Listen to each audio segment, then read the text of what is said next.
sujets chauds, des débats brûlants, des opinions tranchées. Pour s'informer tout en divertissement. Francis Gosselin. C'est un grand plaisir de vous retrouver pour ce nouvel épisode. Il fait chaud, avez-vous remarqué? Il fait chaud. Peut-être que quand vous allez écouter cet épisode en novembre 2028, là, il fera moins chaud. Mais aujourd'hui, au moment d'enregistrer cet épisode, il fait, selon ma montre, 34 degrés au thermomètre, 42-43 degrés ressentis. Je regarde de part et d'autre parce que j'ai des invités spéciaux pour démarrer l'émission aujourd'hui. Vous savez quoi? Il fait chaud et pour sensibiliser la population et mieux l'informer, il y a des scientifiques grecs qui ont eu l'idée de nommer les vagues de chaleur comme on nomme des ouragans. C'est une proposition qui est intéressante et qui fait débat. Donc, j'ai demandé à Stéphanie Villeneuve, la personnalité Cube, là, que je n'ai pas que je n'ai pas le luxe d'avoir avec moi tous les jours. On m'en a privé de lui demander ce qu'elle en pensait là, de tout ça. Donc, j'ai fait appel à l'intelligence de l'équipe. Puis, comme c'est la plus intelligente de toute l'équipe, j'ai dit la rumeur qui Stéphanie, viens avec moi. Stéphanie, comment on l'appelle, la vague de chaleur là, qui sévit actuellement? Ben là, écoute, j'ai fait un petit brainstorm tout simple. J'ai quelques suggestions. Tu me diras qu'est-ce que tu en penses. Ouais. J'ai d'abord la Grégory Charles. La Grégory Charles. Parce que c'est pas un secret pour personne que Grégory Charles sue abondamment. Ça se voit souvent très, très bien. Mais même lui, il le dit. Là, je veux dire, c'est rendu un fait. Donc, je me dis pour une vague de chaleur assez intense. La Grégory Charles. C'est la première de l'année. C'est ça. C'est toujours la Grégory Charles. Puis Grégory Charles 2024, Grégory Charles 2025. C'est bon, parfait. On commence avec ça. Sinon, j'ai Transpirator. Un peu comme un clin d'œil à Terminator avec Arnold Schwarzenegger. Okay, c'est bon, ça. Fait que on pourrait avoir un Arnold en flamme, si jamais on poussait plus loin avec un logo. Sinon, j'avais peut-être plus un slogan, mais la vague désodorisante. La vague désodorisante. Parce que ça va créer des pénuries de déo en pharmacie. Et j'ai la rouge tomate. Pourquoi pas? Écoute, j'ai fait l'exercice puis, avec l'équipe, puis j'ai eu plus des concepts d'idées. Là, fait que on pourrait, à chaque année, en ordre alphabétique, comme on fait avec les tempêtes tropicales, donner le nom d'une compagnie pétrolière qui participe au réchauffement climatique. Là, donc, A, B, C, D. Là, on en trouverait sûrement chaque année. Sinon, bon, ça, je suis un peu gêné de vous le dire. L'idée, je pense pas qu'on va la retenir au comité, mais le nom d'un chanteur pop qui nous rafraîchit. Je sais pas, Fred Bastien, est-ce que ça t'inspire quelque chose? Fred Bastien est avec nous en studio. Ça va? Je suis en train d'usurper complètement son segment. Ah, mais, quand même, est-ce qu'on a commencé? Un chanteur pop qui est chaud? Qui nous rafraîchit ou parce qui est chaud. Parce que Justin Bieber, il est chaud selon plusieurs de mes amis. Bieber. Okay, c'est bon. Ça serait la deuxième canicule. Peut-être que ça date. Je suis très millénial de penser que Justin Bieber est encore un sex symbol. Qu'est-ce que vous en pensez? La Adele est-elle chaude? Adele? Non, elle nous rafraîchit. C'est ça l'idée, là, comme ton Perrier là, que t'es en train de déposer sur la table. Sinon, le prénom d'une figure historique en lien avec le concept de chaleur, de canicule, etc. Cléopâtre? Elle était chaude! la Adele, suivie de la Bieber, suivie de la Cléopâtre. Les amis, on s'approche de quelque chose. Mais la meilleure suggestion, c'est la première de Stéphanie. Là. C'était quoi? Ma Grégory Charles. Au Québec, on va célébrer nos icônes. Nos forces de la nature. Grégory, c'est une force de la nature, mesdames et messieurs. Tout comme la canicule. Je vais mettre un terme à ce supplice pour les auditeurs, mais quand même, j'ai fait l'exercice de mettre tout cet exercice un peu absurde dans ChatGPT, mon ami de tous les jours. Bon. Et on pourrait l'appeler la canicule. Non. Non, OK. Ça, c'est 3, 4.0 ou 4? Ils sont pas tous aussi bons. La Thermosaurus Rex? Hey. Non, tu vas m'assassiner. Les humoristes du Québec ont soudainement un soupir de soulagement. Leur métier ne disparaîtra pas demain. La Toridou. La Désertico. Je vois même pas le lien. On arrête ça. Bref, je pense qu'on va s'entendre, là, chers amis. 19 juin 2024, c'est la Adele qu'on vit actuellement. Puis je vous réinviterai tous les deux pour la prochaine canicule. Puis on brainstormera. Mais la B, c'est la Bastien. Vous savez que la prochaine, c'est la mienne. On va au G plus tard. Mais en même temps, avec les réchauffements climatiques, on a de plus en plus de canicules. D'ici Noël, on va avoir la Grégory Charles. On va la dédier à l'amie Stéphanie Villeneuve. Merci d'être resté avec nous. Ben là, ça me fait plaisir. Personnalité Cube, c'est toi, ça? C'est moi, ça. C'est elle, en personne.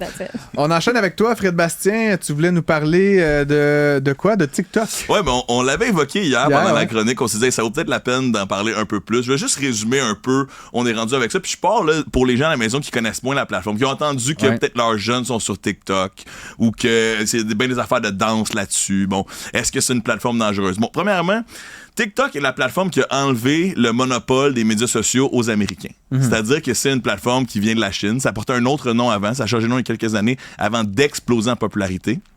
Puis ce qui est intéressant avec TikTok, c'est que c'est une compagnie, donc on le dit, qui est chinoise, là, pas loin de Hong Kong, mais qui est aussi très internationale. Cependant, leur version interne de TikTok, c'est-à-dire la version qui est diffusée en Chine, qui s'appelle Douyin, est très différente de la version internationale de TikTok. Ça, c'est un peu comme si, là, dans l'algorithme de Facebook, là, si on était aux États-Unis, on avait des règles du jeu très différentes que si on était au Canada, par exemple. OK. Là, c'est vrai que c'est un drôle d'exemple parce que présentement, c'est le cas.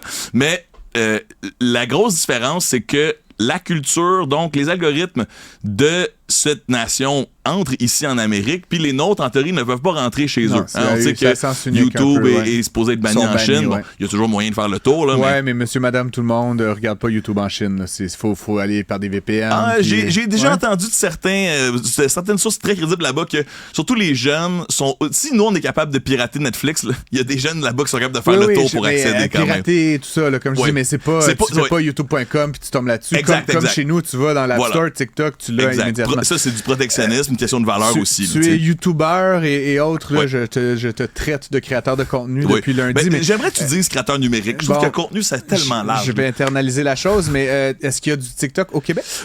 Beaucoup de TikTok au Québec. C'est ça qui est intéressant. Stéphanie, est-ce que tu es sur TikTok?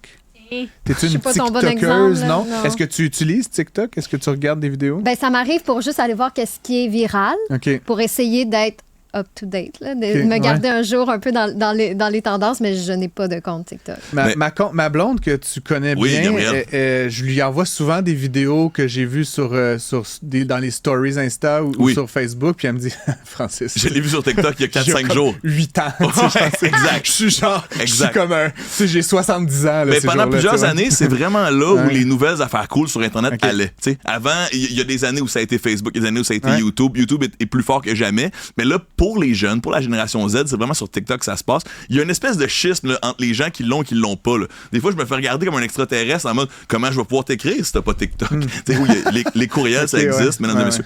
Mais bref, il y a plusieurs créateurs et créatrices qui utilisent la plateforme. Je pense à Citron Rose, 1,5 million d'abonnés. Elle crée en français, elle fait de l'humour et de la danse. Une fille de Montréal, NJ de son prénom. Et elle est une goutte d'eau dans l'océan. Plusieurs créateurs numériques sur YouTube comme moi ont aussi un TikTok. Moi, c'est pas mon cas. Moi, je suis pas sur la plateforme. J'ai toujours garder un bras de distance, notamment parce que, tu sais, les grosses compagnies de médias sociaux ont beaucoup de pouvoir, hein, on le sait, là, Facebook, YouTube, c'est des géants, mais c'est des compagnies qui sont quand même dans un système démocratique contre lequel j'ai des recours en cours. Il y a des actions collectives qui ont été gagnées contre Facebook, par exemple.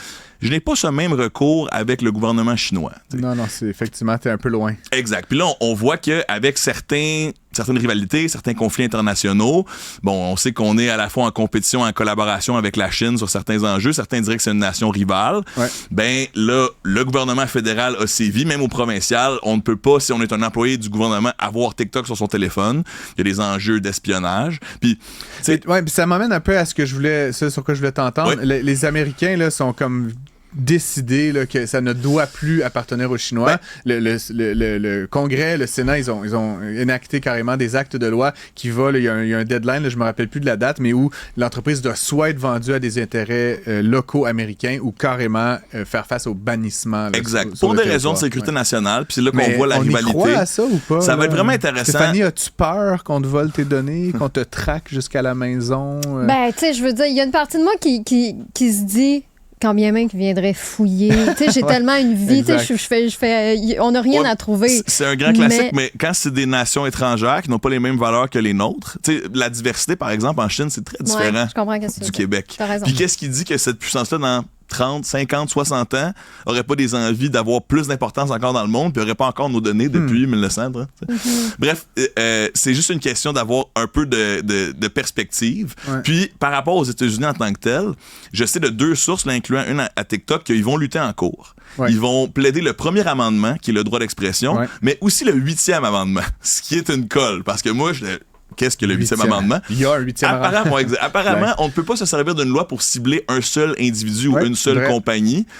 Et c'est rarement ou jamais plaidé. Donc là, moi, ma réaction quand j'ai entendu ça, c'était vous voulez juste perdre le temps le plus possible de cette institution. Ouais. Et la réponse de certains chez TikTok était ben oui, on veut juste que ça prenne le plus de temps possible parce que plus le judiciaire prend son temps, mais moins on est banni rapidement.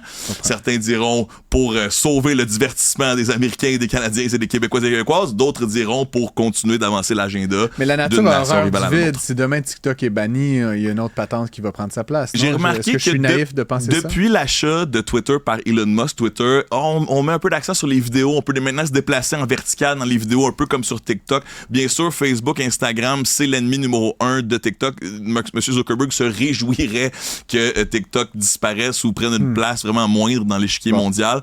Mais comme on a vu TikTok apparaître un peu sorti de nulle part, peut-être que dans 7-8 ans, ça sera quelqu'un d'autre, une autre nation. Tu sais, je veux pas parler de panier bleu puis on devrait faire nos propres affaires, mais si la Chine le fait, pourquoi est-ce que le Canada pourrait pas avoir une plateforme éventuellement? Ouais. Mais de la même manière que la Corée du Sud a réussi à le faire, à protéger, à faire un peu de protectionnisme, mais en sortant le plus possible Google et Facebook de sa nation puis en forçant ses citoyens à utiliser leur propre plateforme. Est-ce une bonne ou une mauvaise chose? Il nous reste une minute. Demain matin, c'est banni. Il se passe quoi? Ben, ça va être intéressant de voir ce que les créateurs et créatrices vont faire parce que quand Vine a disparu, par exemple, il y a plusieurs années, là, c'était sur Twitter, sur une plateforme de vidéo, c'était très court. Là. Ben, les vidéos étaient brefs et l'existence de la plateforme. Mais quand Vine a disparu, ces créateurs-là se sont retrouvés sur YouTube et soudainement, le YouTube a explosé en popularité dans certaines démographiques. Okay. Est-ce que les créateurs de la plateforme, se voyant retrouvés devant rien, choisiraient une autre plateforme? Si oui, est-ce que le monde au complet bougerait? Est-ce que soudainement, ça va devenir un party où l'Amérique n'est pas invitée? Ce qui est possible. Tu sais, moi, je me suis promené en Thaïlande, au Cambodge, il y avait TikTok partout. Ouais.